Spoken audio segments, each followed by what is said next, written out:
Nous voilà avec nos pommes de terre bien coupées à moitié, tout avec leur petit germe.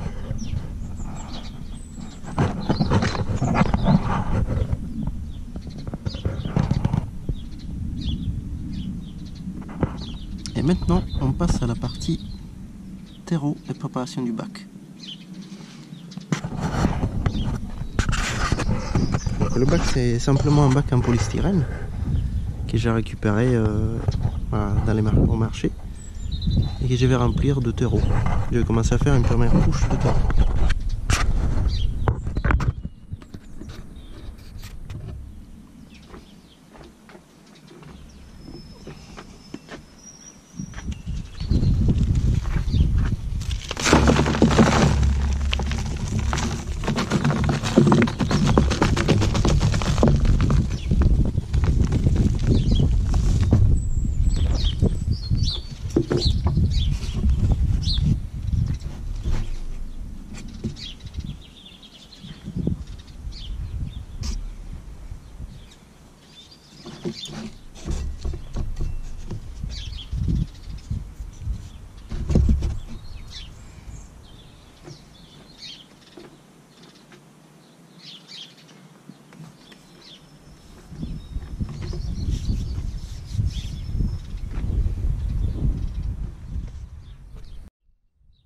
Alors, la deuxième étape de ce travail d'aujourd'hui va être la préparation des pommes de terre, comme je vous disais.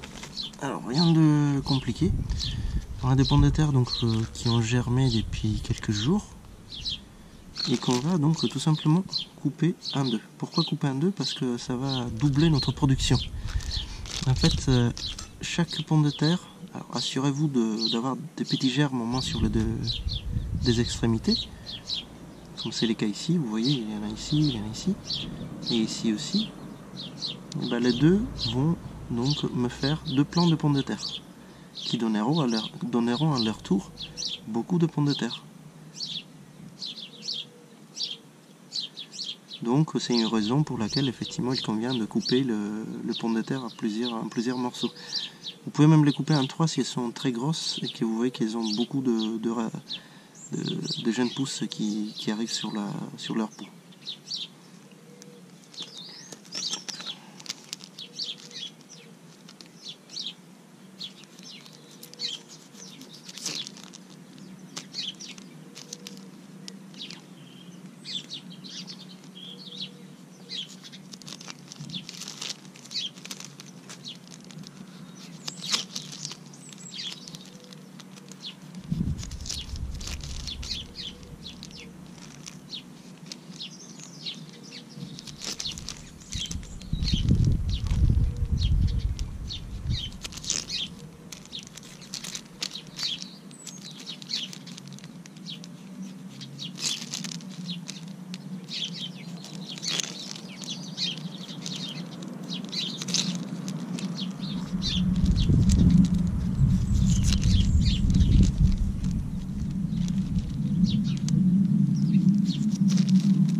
Alors vous voyez, là il y en a une qui est pourrie à son intérieur.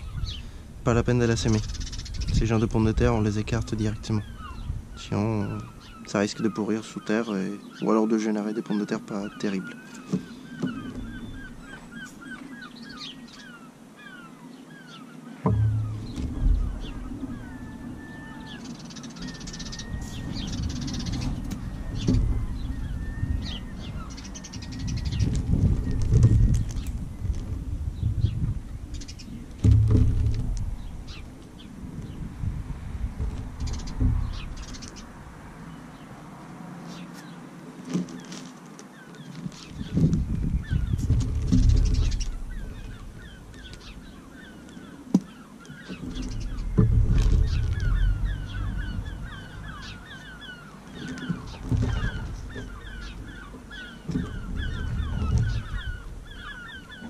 entendez les mouettes.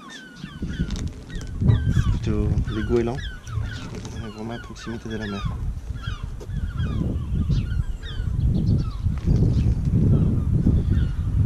Alors, je crois d'en avoir mis assez. Il m'en reste encore pas mal. Donc je vais faire la même chose, je pense, dans un deuxième bac. Là, celui-ci, c'est déjà très serré. Encore une fois, c'est une sorte de test. Donc, on verra d'ici quelques mois si on arrivera à déménager donc, dans une maison avec du terrain. Si je pourrais récupérer ces bacs là et prendre ces plants de pommes de terre, essayer d'être le moins agressif possible et les transplanter donc en plein de terre. Alors, je vous montre en détail, c'est ce que ça donne. Voilà. Quelques rangées de pommes de terre, alors elles sont très proches, hein, je sais très bien, je me rends compte, elles sont vraiment très serrées les unes contre les autres. Pour l'instant, c'est vraiment une question de place. Malheureusement, j'ai pas la possibilité de la mettre en plein terre et en même temps, je n'ai pas. Enfin, je pourrais la mettre en plein terre ici parce qu'il y a un jardin tout autour de moi, mais c'est provisoire dans le sens qu'avec ma compagne, on cherche toujours à déménager, à acheter un petit terrain, voilà, plutôt un moyen terrain, on va dire. Et s'est lancé dans la permaculture. Donc c'est une phase un peu de passage. Du coup, c'est vraiment compliqué de gérer en fait ces moments de transition. Mais j'essaie quand même. Voilà, au pire, voilà, c'est pas toute une plantation de pommes de terre qui va sauter. C'est un petit filet de pommes de terre. Ça, c'est un test. Je verrai un peu comment ça pousse ici d'ici quelques mois. Et maintenant, on recouvre avec du terreau.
On essaie de donner un niveau égal sur toute la surface, d'égaliser un peu les terrains, les aspérités, voilà, essayer de faire en sorte que ça soit plat, le plus plat possible. Mais c'est ce qui est pour une question d'irrigation, d'eau. Sinon l'eau risque de s'enfuir toujours du même côté, laisser un côté sec. Voilà.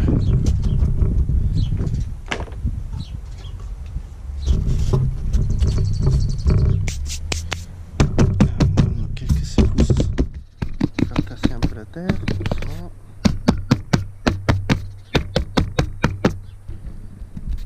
Sans exagérer, sinon ça risque de devenir trop tassé. Alors, et puis, c'est ce que je vais faire, c'est un test. Je vais essayer de malcher cette petite barquette pour garder un peu plus l'humidité. Alors, la question est comment je vais mâcher tout ça.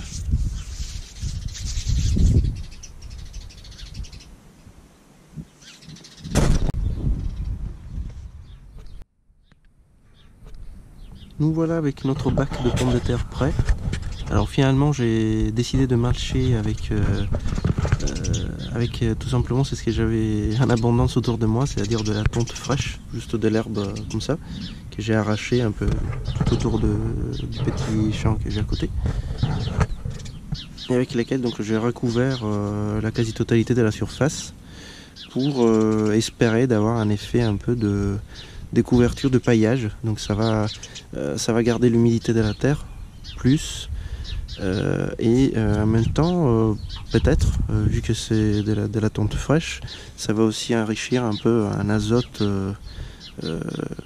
la terre, le terreau, et donc ça pourra aider aussi les pommes de terre pendant ces temps qui restent avant qu'elles ne soient pas déménagées sur de la terre pleine. Voilà.